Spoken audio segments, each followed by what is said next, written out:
Okay, so this video is about a reconnaissance drive I took from Sydney to Broken Hill a week or so back with a few objectives in mind, and I'll just flick over to what those objectives were about.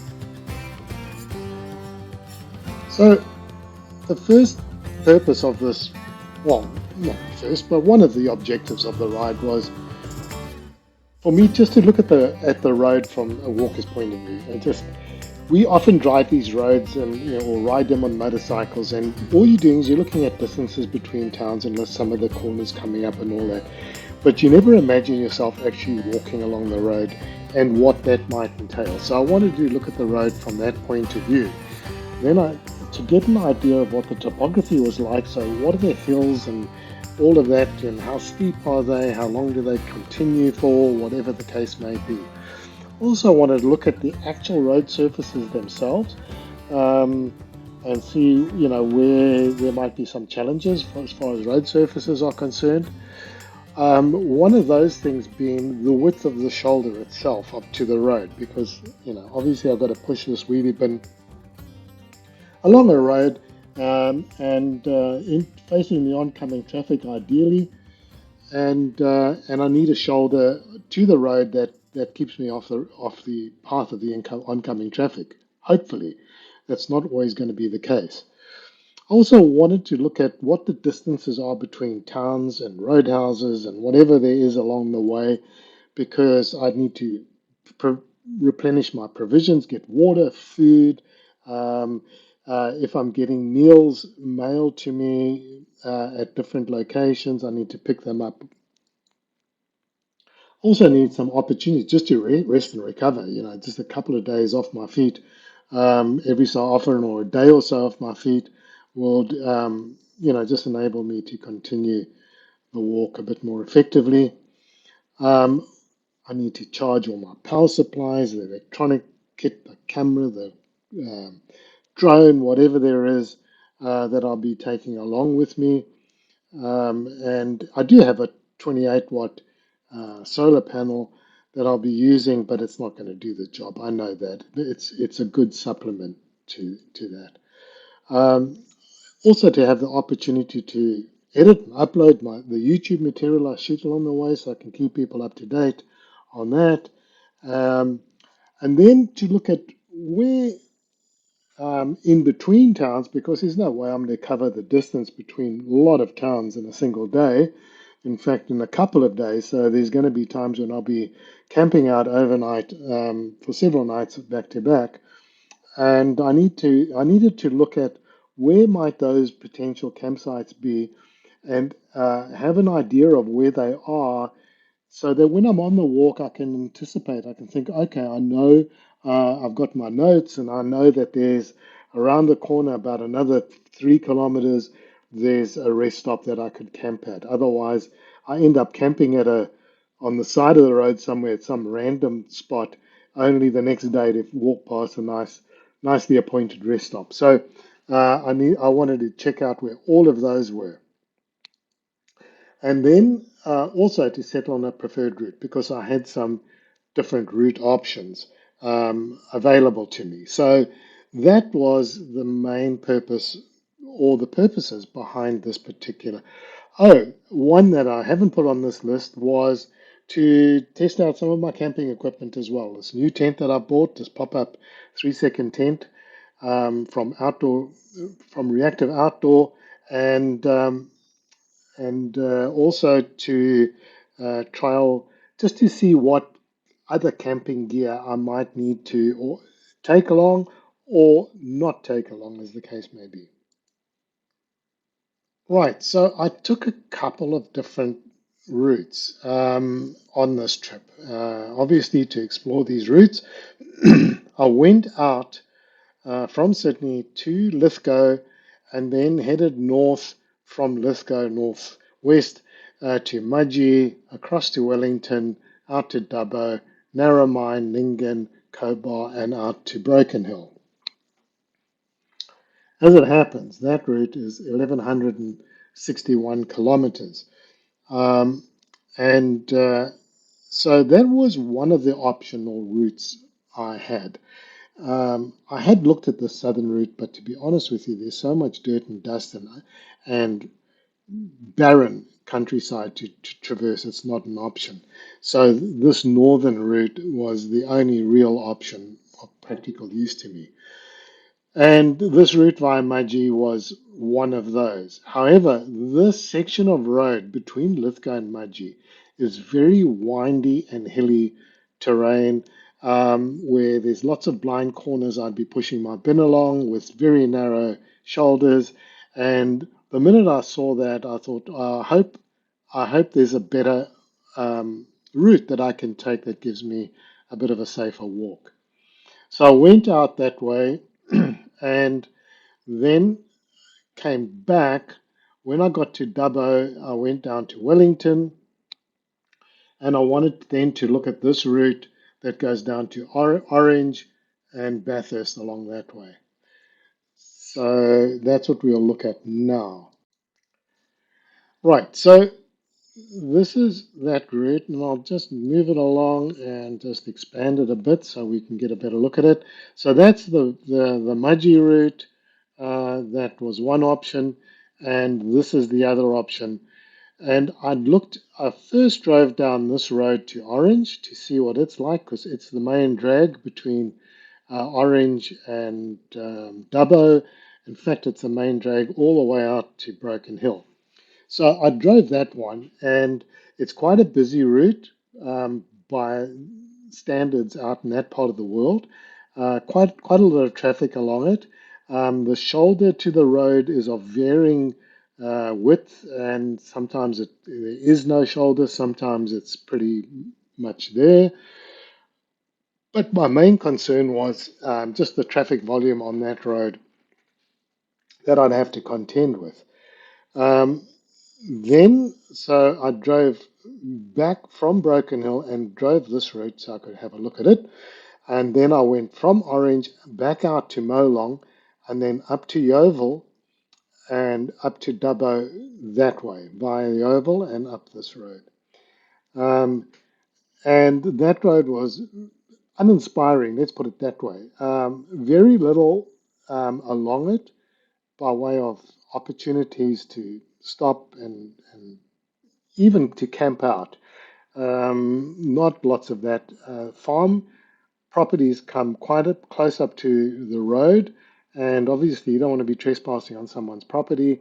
I could always go onto the property and ask them if it would be okay if I set my tent up just inside, and I might even have to do that on occasion. But preference is not to have to do that. So I went that way and I ruled that option out. And then I came back via this marked route back to Orange. And this turns out to be my preferred route. Um, it appears to be a little bit more direct for whatever reason. And as it happens, there's only a single kilometer difference between this route at 1160 kilometers and going via Mudgee, which was 1161. So they're all much of a muchness, and and that's the route that I will be um, taking for this walk. So let's get on to the drive itself. And yeah, so that's kind of it. So I'll press on now and get to Mudgee. I'm done about 238 kilometers.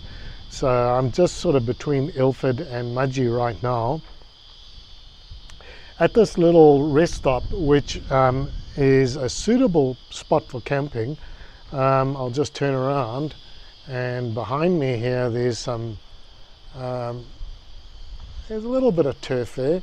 So I'm under a shelter, which would be nice if I can stop here, set up my little tent and do some, cooking here. So this is a useful little spot if I need to camp out in this particular area.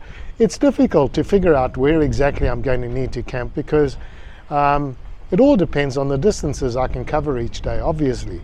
And so yeah, so what I'm looking for are all the different options. So because you're kind of going to leapfrog some of them and all that kind of stuff. So we'll see how it goes. Anyway, I'll press on. Till later. All right, well, what time did I leave? I left Sydney at 5 a.m. and I'm now in Cobar, and it's just gone 5:30, so it's 20 to 6 in the evening. So yeah, probably 12 and a half hours of driving to get to Cobar. But it's been a slow process, because what I've been doing is trying to look at the route, obviously, as I've said already, looking at options along the route, stopping and seeing where I could probably stay, where there's camping spots that I'm likely to be able to utilize, or whatever the case might be. So tonight I'm staying over in Cobar, and I've just booked into the caravan park because I want to test my camping kit out, put the new tent up, and see how that goes. So I'll be camping tonight. I don't know if I'll camp every night while I do this reconnaissance drive, but certainly tonight I will be. And yeah, I'll see how this whole rig goes and how comfortable it is or not. And I'll keep you posted on that. It's blisteringly hot. It's still like about 35 degrees at 5:45 in the evening here. On the drive, sort of around Ningin and even Mudgee, Dubbo, it was murderously hot. It was 38 degrees. At times 38.5 degrees. So yeah, it's a hot day to be doing this. The wind's blowing quite a bit, but I'm sure that'll drop off later this evening. But in the meantime, I'm going to set this tent up. So I'll put this on a time lapse, and we'll see how we go.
Okay, well,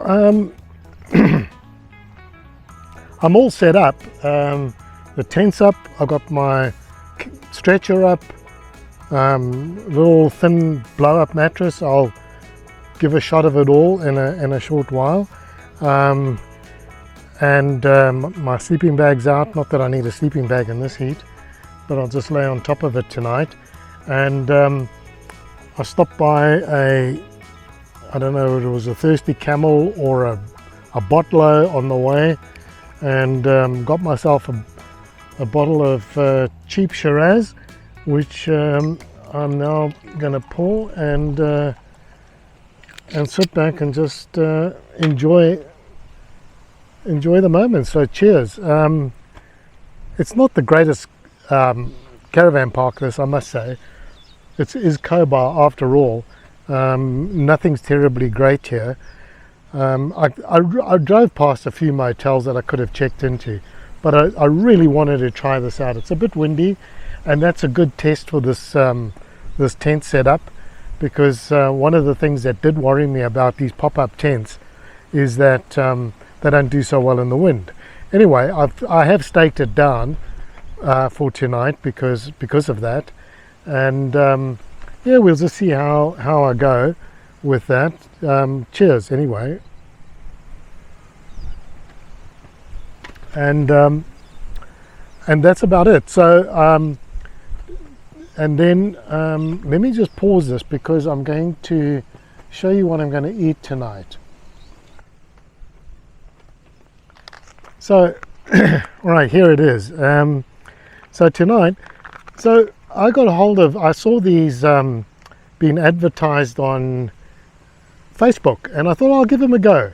And I got a hold of the company while I registered my interest, and sort of subscribed to them, and they messaged me back, and then I wrote an email to them saying, look, this is what I'm about to do. I'm about to do this wheelie bin walk from Bondi to Broken Hill, and I'm looking at different meal options to take along with me on the way.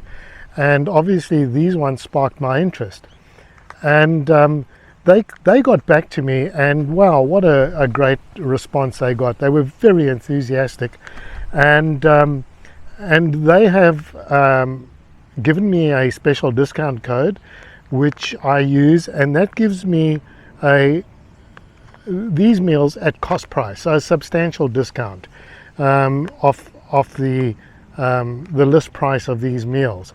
And so this is it here. This is the on-track meals. This particular one is sweet and sour pork. I did try one of them at home the other day, their coconut ginger chicken, which was absolutely delicious. So I'm going to combine that with some brown rice and quinoa, which is just this heat in the bag stuff, boil in the bag. This is boil in the bag.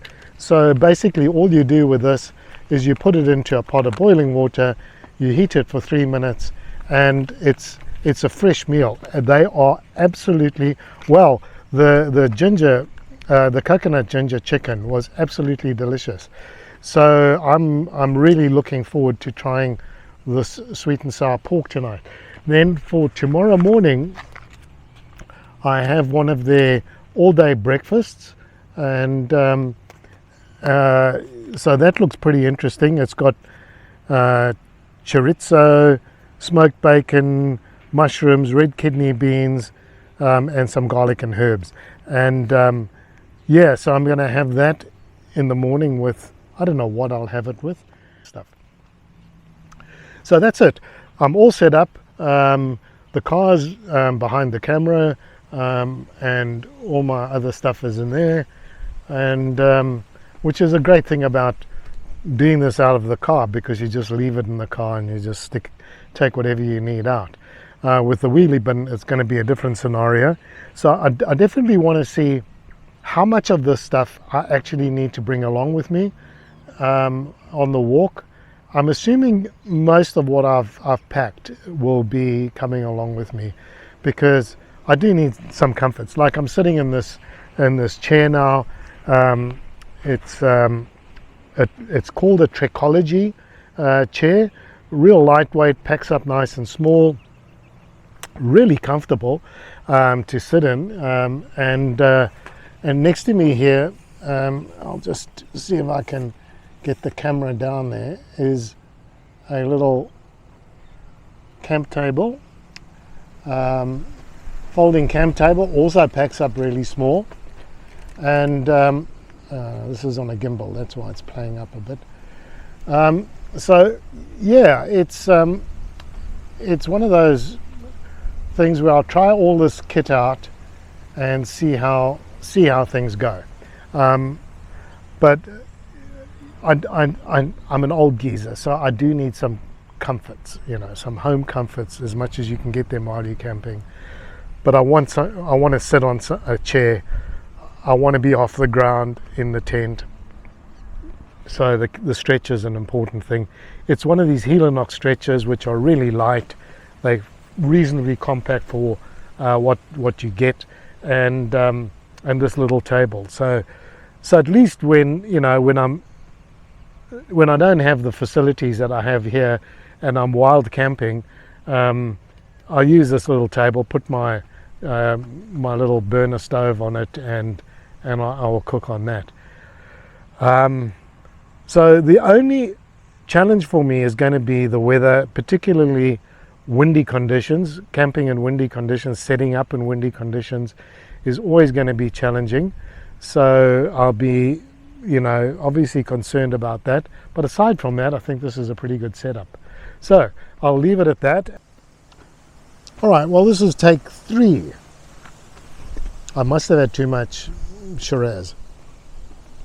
So, a quick update, everyone. I've just had my meal, which was the sweet and sour pork from On Track Meals. Fantastic. And I don't say that just because they've come together with a deal for me. This is really tasty food. It is delicious. So I've had 2 of them. The one was the coconut ginger chicken last night, and tonight I've had the sweet and sour pork. Both of them really great, etc. So and now I'm just sitting having another slug of cheap Shiraz, the knockout dose, just to put me to bed properly tonight, because the wind is blowing and I think the tent's going to be doing a bit of flapping. So I need to have something just to get me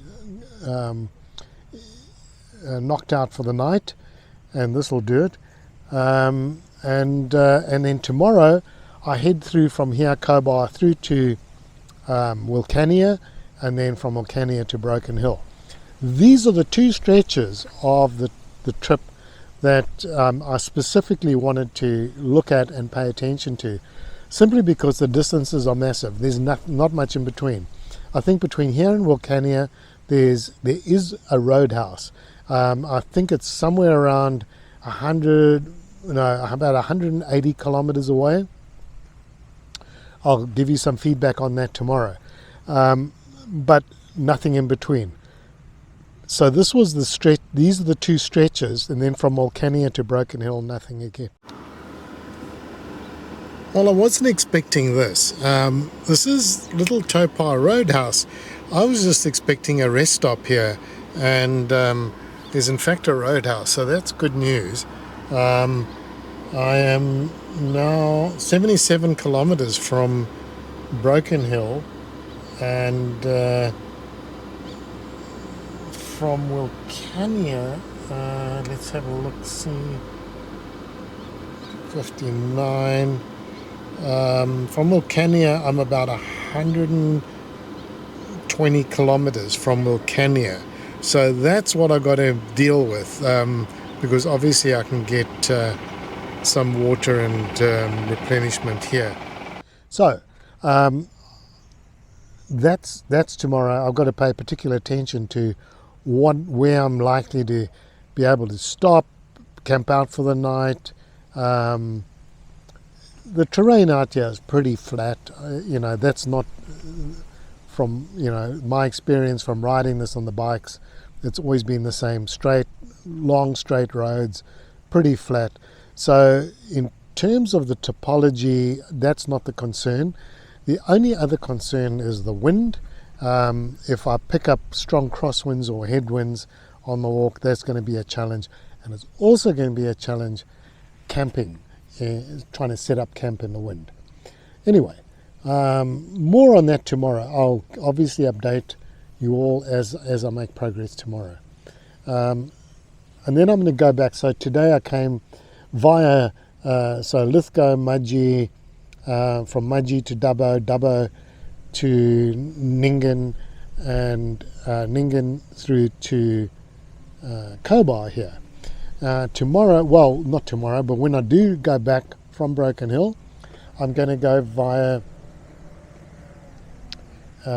obviously this way, Cobar, back via Nyngan, and then from there go to Dubbo, Orange, Bathurst, and back that way.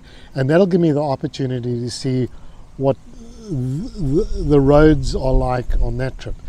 There were some stretches of the roads here, which it's pretty hilly, up, from all the way to Mudgee, and so hilly and twisty, and the shoulders on the road are not that wide in some instances, which is a little worrying, because when you're pushing a wheelie bin and you're coming around what's a blind corner for motorists, you need to be on your A game. So I want to have a look at what the other route is going to offer me in terms of that. I want to obviously stay safe on the trip as well. Plus I want to look at what the topology is like, how many hills there are, and all that kind of stuff compared to the route via Mudgee. So I'll keep you posted on that too. So light's fading, it's night time here, and I'm going to finish this wine and then get some shut-eye. Okay, well, it's just gone 6:30 in the morning, and I'm all showered and breakfast up, and I'm about to pack up my camping arrangement here, but I forgot to show the inside of the tent last night as I was supposed to. So yeah, this is just the stretcher. So I've got to say, very comfortable in the tent last night. It was a bit of a wind blowing, it's still blowing, and this thing on the top flaps about a bit, so it's a little bit disturbing. I might get some earplugs or just not use that if it's windy. It's just to stop, I don't know what its purpose is. Supposed to stop rain gathering there, I don't know. But the tent is nice enough. It's good. It does its job, and it wasn't raining, so I don't know.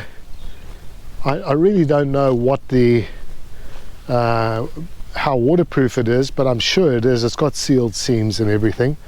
What I might have to do, because as soon as you open the door, of course, if it was raining, then the rain's going to come straight down into the tub of the tent. So I might have a ground sheet that I'll put out, that I need to bring along with me on the walk, a top that I can just put out. There's a ground sheet underneath the tent, but it's not big enough for that purpose. So I might have to put a top arrangement in, or get a light nylon top. I've got one, but it's just way too big, and it's a little on the heavy side. So I might look at a top arrangement.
Well, I'm on my way right now to Ningin. I'm about just under 90 kilometers away. I thought I'd just take a bit of footage of the road on this side. This is between Kobar and Ningin. So yeah, it's today I've done, let's have a look, see, 504 kilometers from Broken Hill to this point, and from recollection, Ningin is about the halfway mark of the walk that I'm going to be doing. So yeah, so up until Ningin, it's probably more the road and the the topography and the distance between towns is a lot closer, and the topography is a bit more up and down, whereas from Ningen out this way, the second half is very much flat, straight roads. There's a bit of up and down on this stretch, but once you get on the other side of Cobar, it's pretty much flat the whole way. There we go, 85 kilometers away from Ningen now. And so yeah, I just thought I'd take some footage of this stretch of the road, and so I can recall it. Two, you get a visual of what I'm going to be walking along.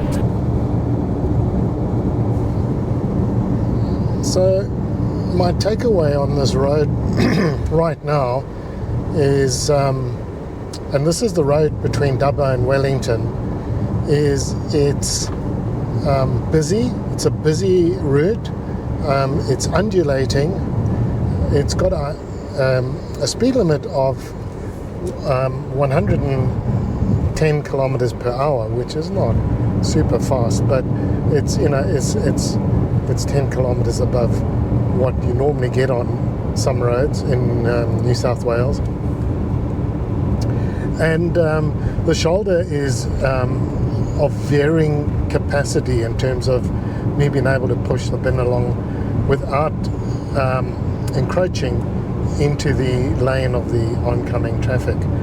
This stretch again is pretty okay, perhaps just wide enough for the bin, but you know, there have been several stretches where it's probably, I would be generous in saying it's 3/4 bin width, or wheel track width. So it's something, this is nice and wide here. This is beautiful. If the whole road was like this, it would be magic. It's not. That's the problem. So yeah, we'll just have to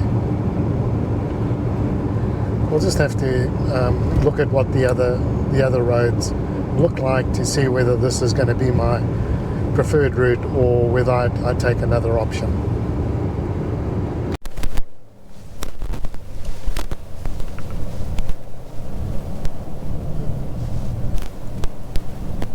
Okay, so today I was back in Dubbo. This is the third time on this trip.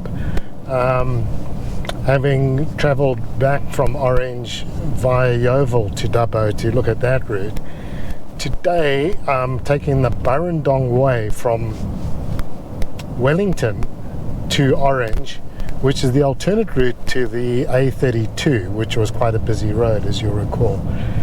And so I'm taking this route via Stewart Town to Orange, which is the road less travelled, but it may also represent some other challenges. That's what I want to check out today. And you can see right now, probably there is no shoulder to the road, but you know, if there's no traffic on it, then that's not really a problem, and we shall have to see. So yeah, anyway, I'm getting to drive the countryside. It's a beautiful morning. It's 26 degrees. Yesterday was blisteringly hot. When I got back into Dubbo at about 4 p.m, it was 39.5 degrees. It was sweltering. I was going to camp out, and I bailed on that idea and wimped out and got myself a motel room with some air conditioning. I just didn't fancy the idea of unnecessarily putting up a tent in that heat and sitting out without any coolness around me. So yeah, I wimped out, I've got to be honest, and that's my excuse. You know, when I do the walk, it's going to be cooler. It's not going to be 39.5 degrees.